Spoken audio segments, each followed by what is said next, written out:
Kerry. Kerry Ben Joseph, KBJ. Here it is. We're doing the interview. Yes, we're doing the interview finally because I am ready to launch. Like, I mean, not officially. I mean, yes, I am, but you know, I'm ready to go. I love how both of us just turned on like our like on camera personas. We're like ready to watch We're Kerry Ben like, Joseph. hi, my name is Carrie Ben Joseph. Like that, like Yeah, that. no, we both did it. We're both like we know because we're performers. We know we're Yeah, like, all right, we'll turn it on. But okay, well, what are you launching? Let's just start with that, like right away. Because I want to talk about the whole history. You are like, as you know, yeah. I make no qualms talking about this. Like, you are one of my heroes. Like, I've talked about you probably in like every episode. So I was like, finally, to have you on board on the show, it like gives a face. And then, and you're also one of my, I mean, specifically one of my heroes. Like in the culmination and like the um you are the one that taught me that you can be super creative and an entrepreneur. You know, Mm, like you were like an artspreneur, and we used to talk about that. So like to yeah. me, you're like my business mentor, like my OG. You know, Oh, so thank you. thank you. Fuck. But that wasn't my intention, but I think it's because we have that history of working together with a lot of different projects, like starting with the play that we did that you directed me in. That's how we met. And then like the other plays and like the different shows and productions and then the businesses. Like we have a lot of history of working together. Um, so that wasn't my intention to was to be your mentor. But I appreciate you saying that. No, I appreciate you being it. Yeah, of course it wasn't our intention. Well, the thing, like I do, like let's address that out of the gate. Like I think that because a lot of people are like, they said to me like, I love how you say, because I always refer to you as my co-parent, and Mhm. someone like the other day was like your ex-wife, and I was like it like took me by surprise. I was like, that sounds so like angry. And so it's like I think we right like so like when I say co-parent, I'm like we just have that. We've always had that like partnership, that ability to create together, like collaborate. Which is not to say that there weren't like drag out, blowout, blinking matches. Or as is the case, people Staring contest. staring contests, or sometimes Israeli people throwing tomatoes on the ground. Right. I'm just saying, well, they don't need to be part of this. I'm just saying the point is, um, right, but that is like there was always this like passion for co-creation, and collaborating and supporting, and then now we do it with a kid. So it's like totally awesome, and so that's like it's I think testament to you for being such a creative force that it was like when we saw things were working out, I was like, okay, well let's reconfigure let's reimagine the roles, and then and we still right we still collaborate, we still help each other out with business stuff. So walk me through, what are you launching? So I am launching a course, actually two courses, where I help people with website design. So the first course is I help small business owners design their own website. And I hold them by the hand and walk them through. And by the end of the course, they have a beautiful website. It might not be perfect. It might not be exactly what you envisioned, like $1 million website, but it's good enough for now so that you can go out and do the important things like sell, make money, and talk to your clients and do the thing that you're what you're supposed to be doing versus worrying about your website. And then in the future, if you want, because it will happen, you can redesign it. You can hire someone to work with the framework that you've already built, or you can go through the course again and redesign it yourself with the knowledge of what you're doing in your business, how you're selling, the clients that you're working with. You might want to rebrand. You have that in your head already. You just need to get it down, and I help you get it down on your website. So that's the first course. The second course is I help um, people who are dabbling in website design and want to offer website design services for their clients. So tech virtual assistants, maybe brand people, graphic designers who don't have that web design knowledge. I'm giving you all of my knowledge so that you can take it and you can make your own web agency. You can offer websites to your clients, and I make it fun, no code. So you don't have to have CSS and HTML knowledge to do this for your clients. You just need to know what tools to use and how to use them. And I show you that. So those are the courses, and it's all under the brand of Like Cake. So I named my business Like Cake because I use the analogy of baking a cake to help you understand the elements of web design. And I also think web design is like cake. It's like a piece of cake. It's easy for me. I make it easy for you too. That's it. And even in that name, like that name is so perfect because I think I told you I was at a party at my sister's house, and one of her friends who knows you comes up to me. Oh, it was at the bat mitzvah recently, and so she saw you and she's like, "Oh my God, Kerry is just stunning and so well put together. Oh my God, you know," and so like, do you feel like your ability to articulate something like cake and in your branding is so seamless and it's so conducive. Like it's such an extension of you and your put togetherness and your style and like your like you just have such a great style about you and you're so able to you're so able you're so skilled at articulating that and visualizing it. Do you feel like that's a challenge for people even amidst the amazing stuff that you have in here? Like, do you feel like that's a hurdle that people might have of like, how do I articulate myself as an online presence? Because I know you do, I know you talk a lot about that. Is that Yeah, yeah. yeah, absolutely. It's definitely hard for people, and the reason why it's hard for people is because they're you can't see the forest through the trees. They're in the middle of the forest. Like, how are they gonna like rise above and see the bigger picture? They might have a vision, and they might like kind of be able to see it, but when it comes to yourself, that's really hard, really, really hard to articulate and to get down on paper. But what I do is I help cut down on the tech overwhelm when you're designing your own website, especially if you don't have the budget to work with me, you don't have thousands and thousands and thousands of dollars to hire me or someone else to help you with that. I cut down on the tech overwhelm so that you can focus, and I give you little tips and hints and kind of guide you to help bring that out of you, to help you think about, okay, what is it that I need to put on my homepage? Because you might, I don't know, like I don't know what to put on my homepage. What do you put down on your about page? Like all these pages that you're supposed to have on a website. Like I, all I know is I have this awesome thing that I do and I want to tell it to the world. And I know I want a website and I know I need a website. So like I don't know. I don't know what to do. I help you with that. I help guide you through that. And especially when you're doing it yourself. So imagine this. You have your own business. You have this wonderful idea. You started selling it a little bit. It's a proven concept and you need a website. You don't have $5,000 to hire me to do your website. And you're like, okay, I need to do my website. So you start doing research and you go down rabbit holes and you're like, oh, should I do Wix? Should I do Squarespace? Should I do WordPress? Should I do Drupal, Joomla, blah, blah, blah, blah, blah. And you're like, oh, like your brain is like, I just want to be doing the thing that I'm doing. I don't need to go down these rabbit holes and try to figure out all this stuff. Like it's too much. And I just help guide you and say, no, here's what you need. This. Here's how you do it. And then here's what you need to say. Here's the kind of images you need. Things like that. And like you're like so yes, I'm sorry. yeah. I went yeah, off yeah. on a No, tangent, this but was perfect.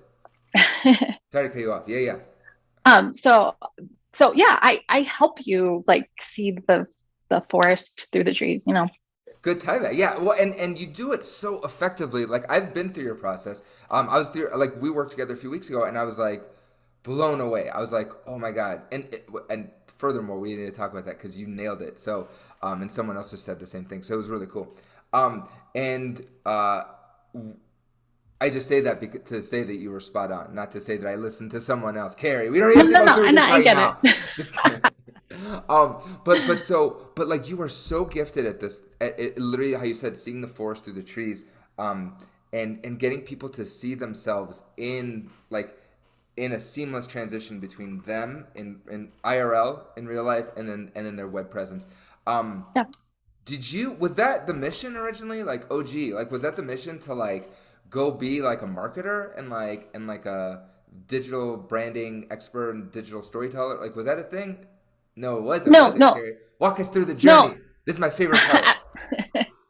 Absolutely not. It was not a thing. And like I was even scared of WordPress. Like, do you remember Latasha? She's the one that was like, Kerry, you need to figure out WordPress because everybody's on WordPress and you'll just make a killing out of it. I'm like, I said, I'm not technical. That's not me. Well, I should say our friend Latasha back in Chicago this years ago. We had a friend who was like just like a marketing entrepreneur goddess. Like she was in it to win it. She was crushing, and yeah, and we met her, and she was just like Kerry. She was very like do this, you know. Yeah, you need to do this. You need WordPress. And I was like, no, And at that time, I didn't even consider myself a web designer. And um, it, it was more just something fun that I did for myself that I kind of dabbled in. And it's the visuals. So I'm consider myself a visual artist. I did photography, I paint. You can see some of my work on the walls. Like anything visual, I Design gorgeous love. spaces.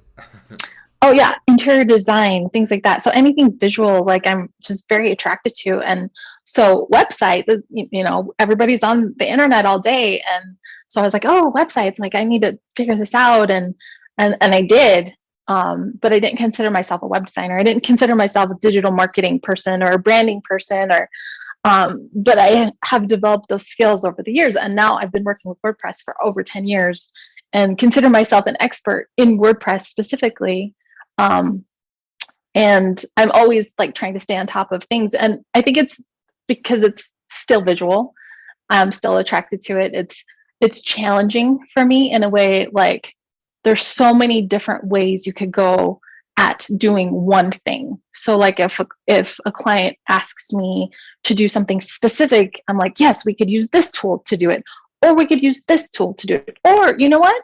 Actually, if we piece together this tool, you'll have a stack of tools that you can do to get this done. So it's like, it's fun in that it's putting together a puzzle. So Look at how I like it because you got so excited about the stack. You're like a stack. I know, because it's like a plug-in stack. Like I love the word stack. Like you have your tech stack, you have your marketing stack. Like this is like industry talk. Um, but yeah, like I'm still attracted to it because of the visuals, because of it's challenging. It's still fun for me. I love the output, the visual output, and I love helping people. And it's so awesome when I'm done with the website and they're like, "Holy crap, you did way more than I expected. Like this is amazing. Like I love it." And then they tell everybody. So I know I like this that is. I too. mean, like referring you is the best because like I'll get emails from people being like, "Oh, Kerry just saved my life." You know, I'm like, "What did she stop like someone from robbing you?" No, no, no. Like they're like, "My website just crashed," or I just had like our friend Melissa, like our client Melissa, she had like a TV presence or something. She had an interview or something, right? And like the website, like she needed something done, and you were like right there, like you just right there with her, fixed everything. I know people swear by you.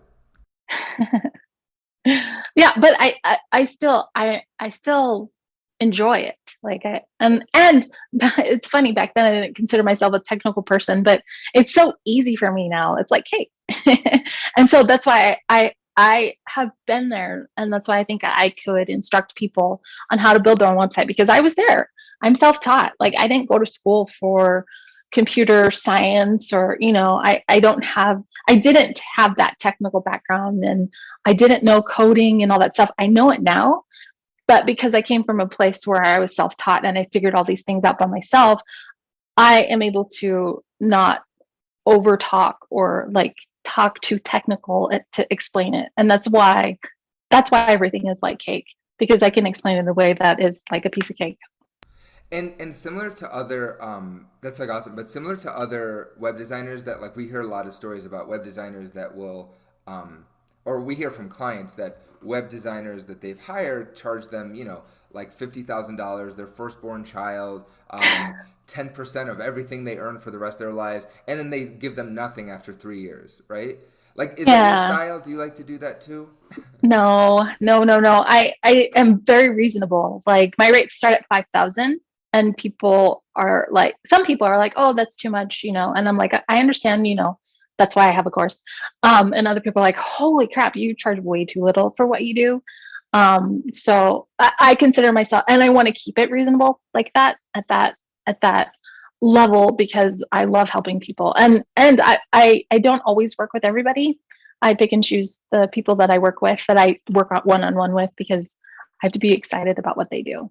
And because I'm working so closely with your business, like I have the best clients. That's all I have to say. And the turnaround, your turnaround is stunning. Like you, if someone has everything and they just dump it on you, they're like, look, here's all the copy, here's everything, boom, you got this. Like you could Yeah. whip it around in like a month, right? Like, Yeah, 4 to 6 weeks. And sometimes, it takes a little bit longer. Like if we bring in a copywriter or, we're waiting on certain things like branding pictures or whatever, that deadline could be extended. But if you have all your ducks in a row, you have all your copy, you have all your content, like I can get up really fast.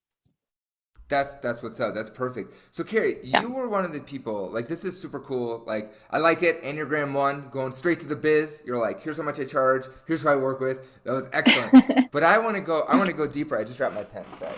I you you are the one that taught me, and I use this word a lot, and people are like, wow, they'd never heard this word. The concept of Renaissance soul.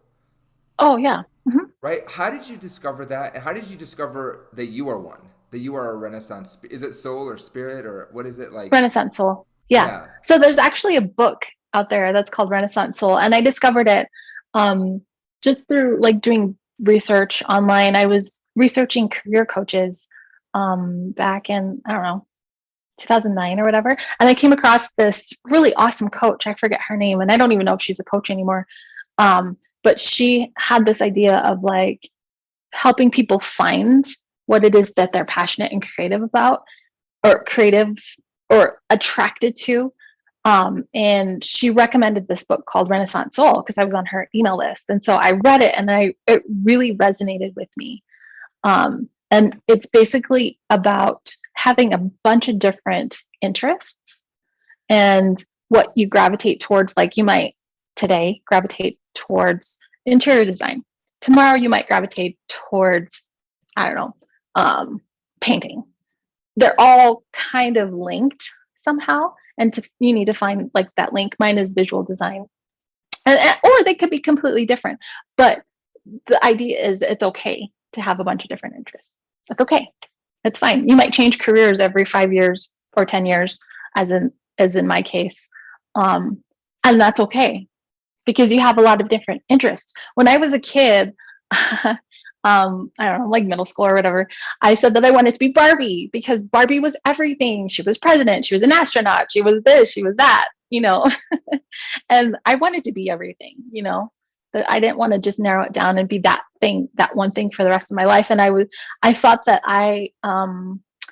that there was something broken about me that I like just didn't want to just be one thing. Like I wanted to be a fashion designer. I wanted to live in France. I wanted to be a dancer. I wanted to be an actor. I wanted to be a scientist. And like why can't I be all those things? Well, because first of all, it's expensive to get education in everything if you choose to go that route. Second of all, like it's impossible. But is it really impossible? No, it's not. Right. There's all these voices that say all those things. It's expensive. You can't do it for but you are Yeah. someone that really has explored so much. And I have to say, like, I love working with you as an actor. We did a TikTok video recently and then Ellie got to co-direct as well. And Yeah. she was brilliant. She's like, Mama, why don't you try it this way? And she was right. Um, Yeah. but so, like, yeah, I mean, everyone who knows you is just like my sister always says, like, what are you not talented at, Kerry? Or like, well, of course, when Kerry does it, it's gonna be perfect. Um, and Well, so, that's tough too because I am a perfectionist, and that can stop me sometimes, which is not good. But but you've always been. What's really cool is like, no matter what, like you've always been so about what's in alignment and going with your gut. Right? Like that's like you've done some brave ass shit. Like you've done stuff that's like you've left corporate jobs. Like you've done. I mean, you've like not corporate like high paying jobs, and you've done like and you created your own businesses, and you're always like on this pursuit of like what your intuition is driving, right? And what's in alignment for you. And it's been and like I don't think you could look back and say and like I think 40 years from now, 50 years from now, you're not going to look back and say, "You know what I wish I had done that I never did?" I just don't see that in your path. Like that's been like and honestly, I mean, we don't have to go too deep in it, but like we've talked about this with the divorce. That's like power to you. Like you like when stuff wasn't in alignment, you're like, no, it's not in alignment. We both got on the same page. We're like, you're right. Like, and you were bold, and you did, and that's really admirable, I think. Or as our friend Chris Miller says, admirable. No, admirable. He says admirable. Admirable is the real way of saying it. He says admirable. Um, you know, for you, and you also did not come from an artistic background though, right? Like art wasn't necessarily part of your culture and community growing up. It was. It was my grandpa Your owned a family, pottery but shop. Yeah. Um, I mean like the um, society that you grew up in. oh, the society. Not really. So I guess I was lucky that my family had that artistic. So my grandpa, like he had these big kilns, pottery kilns in his basement growing up, and he did pottery. He's very meticulous with like his designs. My mom is an amazing artist. She paints watercolors, anything she does. She's very crafty and like she's Pinterest queen. She can take an idea and like make it 10 times better than the original. So I guess I'm lucky I do have that in my blood, but I guess, yeah, maybe the environment or the area that I grew up in, it wasn't artistically inclined, but I was always involved in something artistic. I played the violin for 10 years. I was part of, the theater community at my high school. Like, I guess I was always drawn to that wherever it was, even if it was not as like available as like in a big city. And I should say, I mean, yeah, like your mom is like an artistic hub. Like she is just like such a powerhouse and creator, generator. Like she's always working on something creative. Like she's, yeah. I mean, like if you're gonna be like if you're gonna have any kind of um, artistic inspiration, I'm like Brenda is like the thing. You know, like she is it. Yeah.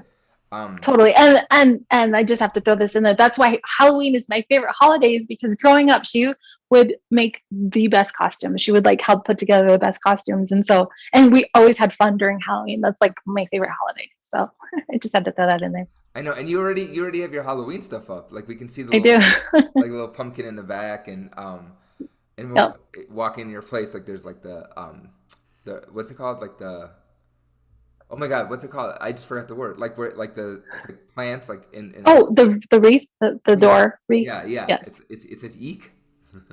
Yep. So creepy. It's so creepy. Ah, Halloween. Carrie. So I want to go back to what you're saying too, though. Like that there was this kind of feeling of like I forgot how you said it, but like that you felt bad for wanting to do different things and wanting, like something that I talk a lot about with clients. And you were like, when you and I, like, when we were married, like I talked about this a lot kind of in the unhealthy way, where I wanted so badly, and I tell clients all this time, like Adam Sandler was like a hero of mine in a way because you could see like there's a movie, Funny People, where they show clips of him from when he's like 18 and he's doing prank phone calls. And his shtick was the exact same at 18 that it is today, and I think he's in his 50s. You know, where he's like he's doing the same voice, the same shtick. And you Yeah. go, and I look at him and I'm like, that dude is Coca Cola. Like he's always been the same ingredients, the same recipe, same formula, but like he's gotten to the heights, right? And at the time that I was trying to figure out, I wanted so badly to fit into one thing and be one thing, even though I wasn't too, right? Like, and I think so few Yeah. people are one thing. He's a great example. He's been comfortable doing the same thing. There's some movies where he's different. I don't buy it. I think he's the same. I think he's great though. I think he's phenomenal. But like for the majority of people, they can't do one thing their whole career. They want to shoot themselves if they do that, right?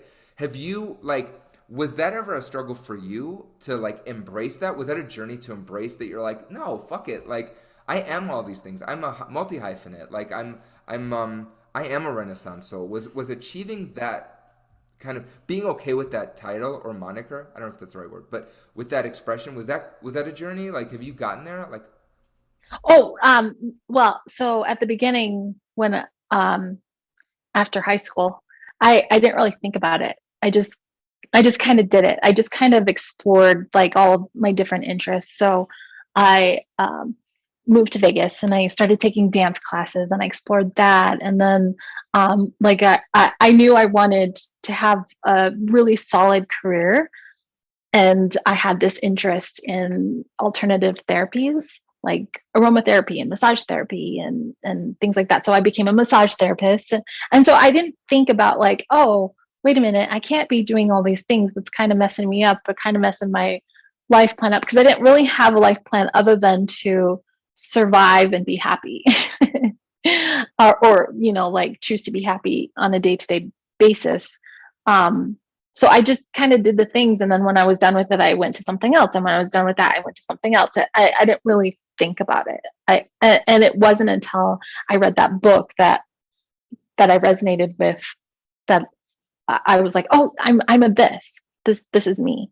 And then I really gave myself permission, and then I said it was okay that in 10 years I switch careers, and that's just a thing. And maybe, maybe 10 years from now I'll go back to school and become a doctor, like, because I've been thinking about it, or like, or something in medicine, or it's like a little firefly that's like, oh, that looks interesting. Am I going to follow that firefly? I don't know, maybe we'll see. But it's okay, because I am a Renaissance soul.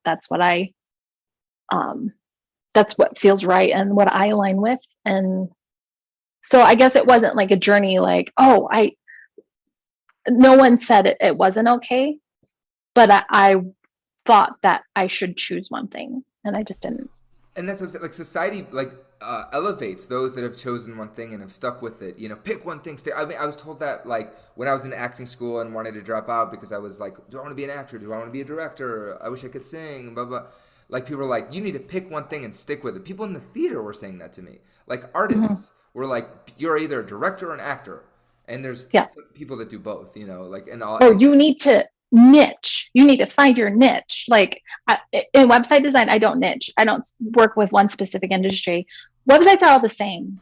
The layout and the structure of a website, you have a homepage, you have a header, you have a footer, you have, everything above the fold, and the things that you put above the fold, that's what people are going to see first. And you need to have magnetic copy and nice visuals. It doesn't matter what industry you're in, the whole framework is the same. It's just the content, like the written words and the pictures and your branding, that's what changes. And so I don't niche with my websites. It's very smart for people to niche with their websites. And I see people who only work with real estate agents or whatever.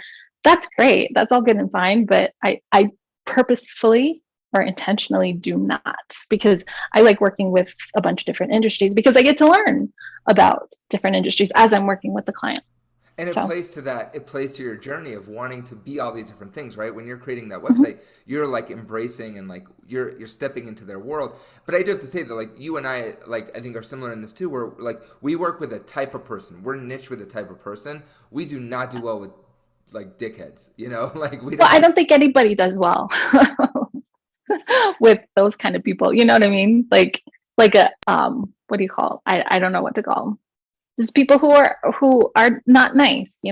I don't think anybody works well with people who are not nice. People will, though, out of desperation or um like saying yes or people pleasing, will work with those clients just because, and then they'll be like, why did I do that, sort of thing. But it's definitely like it's really cool like in the website department and in especially now like cake like to hear that you kind of you've tapped into something that is multifaceted, that is not all consuming but very much consuming, and then obviously like you're doing other things, you have a lot of other creative pursuits and other interests um and like you're going to concerts, like you're doing all these cool things in addition to kind of this job. And I think you've really like that's something else that you've taught me is that like I come from a background too of like if you're good at it, go make money at it. Go be a professional. If you're good at it, someone will pay you for it. And like I've always respected that you're like I'm gonna design my own house, my own interiors. Like because everyone's like, Kerry, you could be an interior designer, and you're like, I don't want to. I don't. If I do that for money, I'll lose the heart. I'll lose the passion for it. I'll lose the love Yeah. for it. You know. Yeah.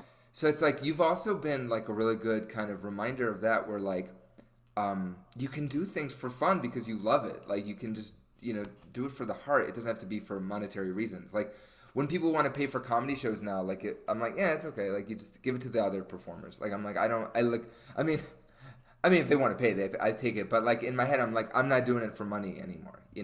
Yeah. So that Yeah. was a And good lesson. I think that I feel fortunate to be in that position, to be able to be like, you know what, I'm gonna do this thing from myself, and not do it for other people, because I really enjoy it. Like I love my apartment. Like it's decorated exactly the way I wanted it to be decorated. And that's an interest. I mean, some people are like, what, whatever, it's just an apartment, it's just a place you live. It doesn't matter. It does matter to me because it's visual.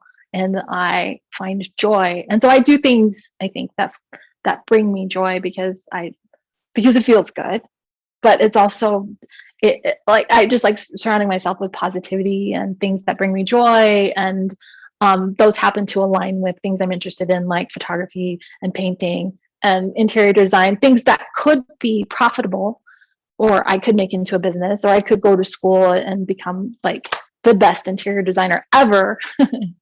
But I just like, that's not my interest right now. My interest is website design, and for all the reasons that I said before, but because I like helping people in that arena. So And learning, like you said, learning about like different industries and different positions and like and story, right? Like the story part of it. Um, yeah. so Kerry, like that's awesome. If someone is like struggling with their website or like they're like they've had really bad experiences, like they've had a bad breakup with like a web designer who charged them like 25 grand and gave them nothing at the end of it. Like Yeah. what would you say to like help their soul, their spirit? Should they just quit? Should they just quit their business? Should they quit websites? Should they just make like a cheap, shitty website? No, no, no, no. You don't, you like, I feel like people should really, if they don't love their website, they should at least like it enough to send people there. Otherwise, what's the whole point of having a website? I will say that if your business doesn't rely on websites, and I don't know very many that do, and you absolutely hate your website, you should get it redone or just like get rid of it. And I know that's not helping, and I'm talking you out of websites, but that's the way I feel. Like, um, but if you do want a website and you want to be in love with your website and you're excited about sending people to your website, that's only going to help your business, and it's only going to like help you sell and make more sales and attract more people. So the point is, if you have a website you don't love, it's okay. It's fixable.